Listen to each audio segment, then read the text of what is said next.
पढ़े सुने जो प्रेम से वह हो जाए शुद्ध स्वरूप। यह 28वां अध्याय कार्तिक कथा अनूप। ओम नमः भगवती वासुदेवाय नमः। प्रिय श्रोतागण, आज हम आपको इस वीडियो में सुनाने जा रही हूँ कि धर्मदत्त ने पूछा, मैंने सुना है कि जय और विजय भी भगवान विष्णु के द्वारपाल हैं। उन्होंने पूर्व जन्म में ऐसा कौन सा पुण्य किया था जिससे वे भगवान के समान रूप धारण करके बैकुंठ धाम के द्वारपाल हुए। दोनों पार्षदों ने कहा, ब्राह्मण, पूर्व काल में त्रिनबिंदु की कन्या देवहूति के गर्भ से महर्षि कदर्म की दृष्टि मात्र से 2 पुत्र उत्पन्न हुए।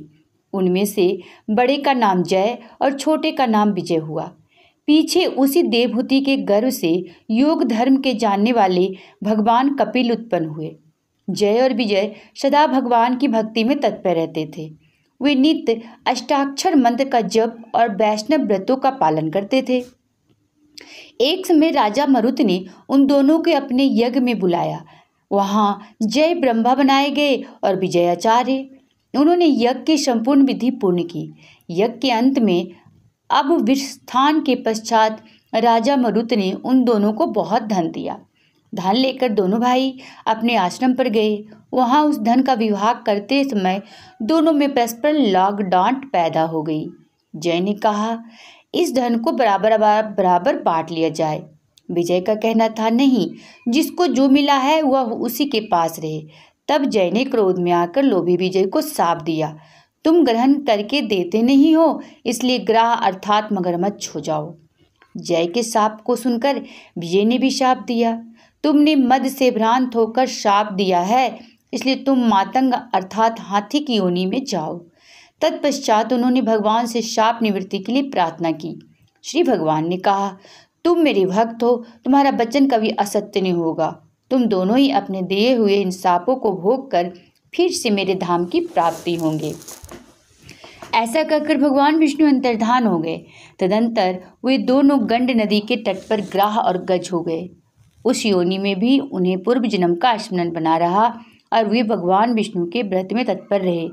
किसी समय वह गजराज कार्तिक मास में स्नान के लिए गंड नदी गया तो उस समय ग्राह ने शाप के हेतु को स्मरण करते हुए उस गज को पकड़ लिया। ग्राह से पकड़े जाने पर गजराज ने भगवान रमानाथ का स्मरण किया। तभी भगवान विष्णु शंख चक्र और गदा धारण किए वहां प्रकट हो गए और उन्होंने चक्र चलाकर ग्राह और गजराज का उद्धार किया और उन्हें अपने ही जैसा रूप देकर बैकुंठ धाम को ले गए। तब से वह स्थान हरि क्षेत्र के नाम से प्रसिद्ध है। वही दोनों विश्व विख्यात जय और विजय हैं जो भगवान विष्णु के द्वारपाल हुए हैं। धर्मदत्त, तुम भी ईर्ष्या और देश का त्याग करके सदैव भगवान विष्णु के व्रत में स्थिर रहो। समदर्शी बनो।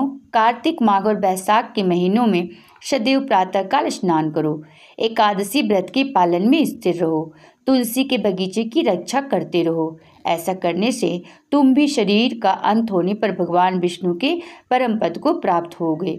भगवान विष्णु को संतुष्ट करने वाले तुम्हारे इस व्रत से बढ़कर न यज्ञ है, न दान है और न तीर्थ ही है। विप्रवर, तुम धन्य हो जिसके व्रत के आधे भाग का फल पाकर यह स्त्री हमारे द्वारा बैकुंठ धाम में ले जाई जा रही है।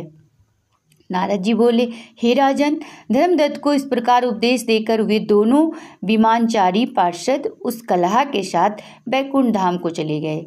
धर्मदत्त जीवन भर भगवान के व्रत में स्थिर रहे और देहवसान के बाद उन्होंने अपने दोनों स्त्रियों के साथ बैकुंठ धाम प्राप्त कर लिया।